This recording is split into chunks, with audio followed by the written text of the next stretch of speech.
À quelques pas de la gare RER de Champigny, faisant face à la Marne, le musée de la Résistance nationale a hissé son logo sur le bâtiment qui recevra son public. Une architecture contemporaine et spacieuse, un espace lumineux pour mettre en valeur ces reliques de la Résistance.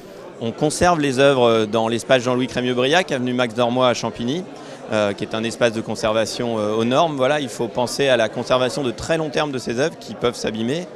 Et dans l'espace Aimé Césaire, ici, on va présenter une partie des œuvres qu'on modifiera très régulièrement.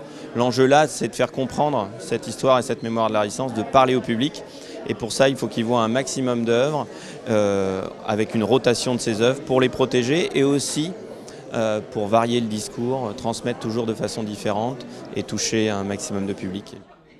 Au cœur de la collection mise en lumière dans ce nouvel espace, un fond photographique à l'histoire très particulière. Un fond photographique de presse dit du matin et un fond essentiellement sur plaque de verre et qui en fait a la particularité d'être un journal de la collaboration, d'être le premier journal autorisé à reparaître à Paris après l'arrivée des troupes allemandes et donc qui va mener une politique de collaboration pendant toute la période puisqu'il s'aborde en août 1944 au moment des combats de la libération de Paris. Le musée accueille un nouveau don, une œuvre de l'artiste Ernest Pignon. Ernest qui, de ses fusains, remet en mémoire les luttes oubliées.